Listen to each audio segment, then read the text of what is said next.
ঢাকা 17 আসনকে বাংলাদেশ পরিবর্তনের মডেল হিসেবে আমরা স্বপ্ন দেখি। আমরা যুবকদের হাতে কাজ তুলে দিতে চাই।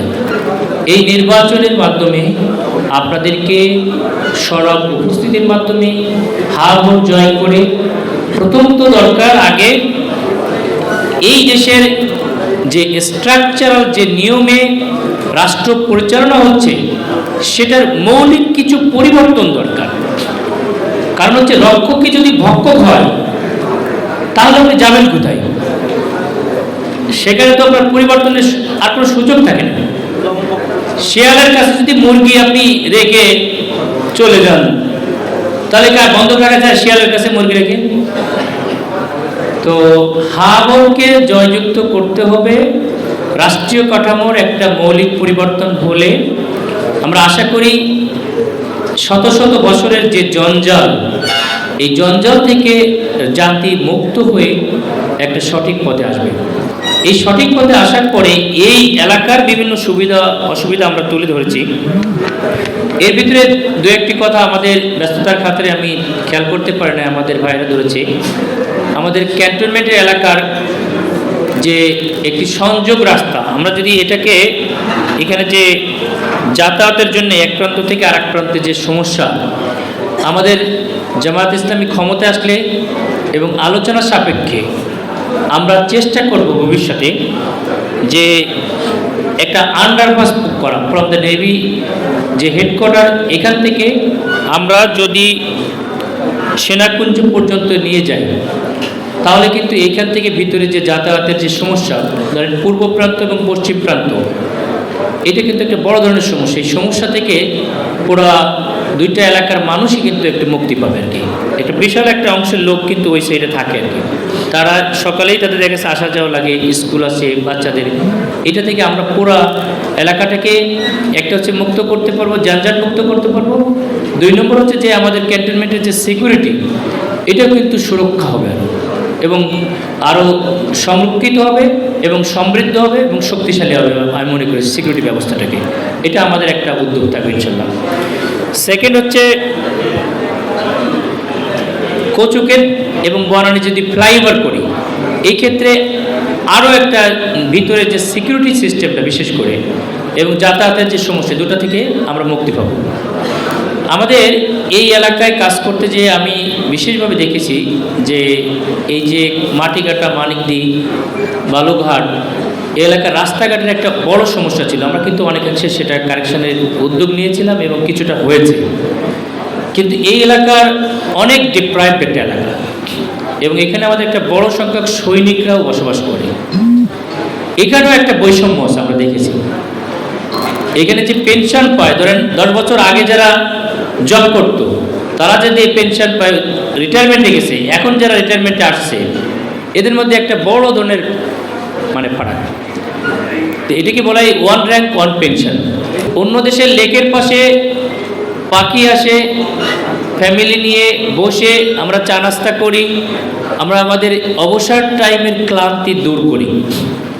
আর আনফর্চুনেটলি আমাদের যে লেকগুলো করা হয়েছিল দেব ভরসা নিয়ে, এই লেকের সঙ্গে পরবর্তীতে এসে মানুষ বড় বড় অট্টালিকা ড্রেনেজ সিস্টেমটা এসে উন্মুক্ত করে দিয়েছে। কেন ইমাজিন?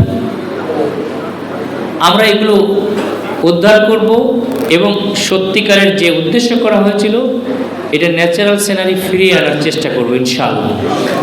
বাংলাদেশে ঢাকা 17 আসনকে বাংলাদেশ পরিবর্তনের মডেল হিসেবে আমরা স্বপ্ন দেখি। এই স্বপ্ন দেখার জন্যে এদেশের গণমানুষ, আমি মনে করি শুধু আমার দলের না, অন্যান্য যে দল আছে অসংখ্য মানুষের ভালোবাসা আমি পেয়েছি। যারা আমার শক্ত প্রতিদ্বন্দ্বী এই আসনের, আমি যখন নির্বাচনী প্রচারণায় যাই 10 জনের ভিতরে 5-6 জন আমার সঙ্গে ছবি তুলো। সেদিন একদিন এসে বলতেছিল যে ভাইয়ের সঙ্গে ছবি তুলতেছো, এই জিনিস দেখলে কিন্তু তোমার চাকরি থাকে কিনা সন্দেহ আছে।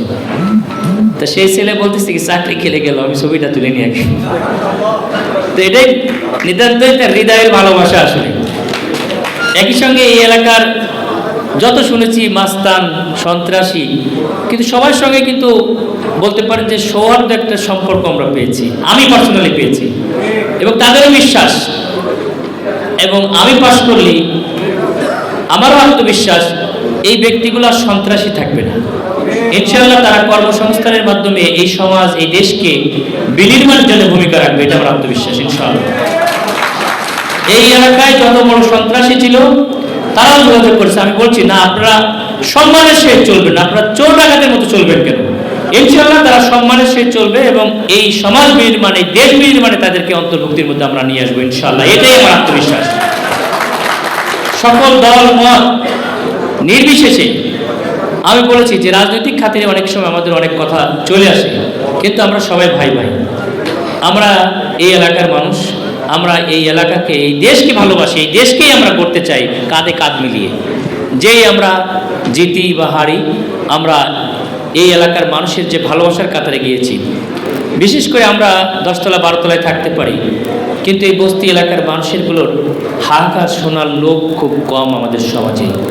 তাদের যে আত্মনাদ থাকে, তাদের যে নর্মাল লাইফ, তাদের যে একেবারে বলতে পারে মিনিমাম যে লাইফ স্ট্যান্ডার্ড মেনটেন করার কথা, সেই জিনিসটাও সেই মানুষগুলোর অধিকার ছিল, কিন্তু আমরা অট্টালিকার পারে থেকেও তাদের সেই সামান্যতম অধিকারটা আমরা তাদের কাছে দিতে পারি নাই।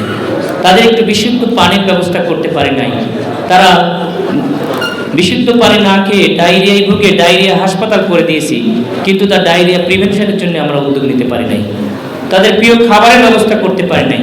তাদের চিকিৎসার জন্য একটা রেগুলার সরকারি হাসপাতালও তাদের জন্য আমরা করতে পারি নাই। তাদের নিরাপদ বাসস্থান, তাদের ফায়ার সেফটির ব্যবস্থা আমরা করতে পারি নাই। আমরা যুবকদের হাতে কাজ তুলে দিতে চাই। আমাদের রাসূল করিম সাল্লাল্লাহু আলাইহি ওয়াসাল্লামের সময় ভিক্ষুক আসলে বলেছিল তোমার কাছে কি আছে? কম্বল বিক্রি করে কুঠার কিনে নিয়ে আসতে বলে। এবার বলে যাও কাঠ কেটে তারপর বিক্রি করে জীবিকা নির্বাহ করো। সুতরাং আমাদের সুন্নত সেটা, মানুষকে রেগুলার ভাতার থেকে বা ভিক্ষাবৃত্তি থেকে তাদের জন্য কাজের ব্যবস্থা করে দাও। আমরা যুবকদের হাতে সবসময়ের জন্য কাজ তুলে দিতে চাই।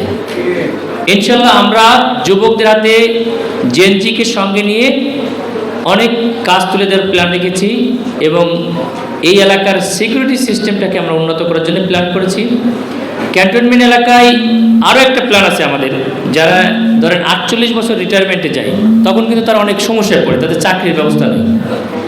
48 বছর বয়সের পরে কিন্তু অনেকে চাকরি করতে পারে। আবার এই এলাকায় সিকিউরিটি সিস্টেমের একটা বড় ঘাটতি আছে। সন্ধ্যার পরে এখানে সিকিউরিটি সিস্টেমটা ভালো থাকে না। কিন্তু আমরা যদি এখানে মানে যারা রিটায়ারমেন্টে গেছে এনাদেরকে যদি আমরা এই পার্ট টাইম জবে ঢুকিয়ে দিই, তাহলে ওই এলাকায় কিন্তু আমরা সিকিউরিটি ভালো সিস্টেমের আওতায় নিয়ে আসতে পারবো বাকি টাইমটা, সন্ধ্যার পরের টাইমটাও।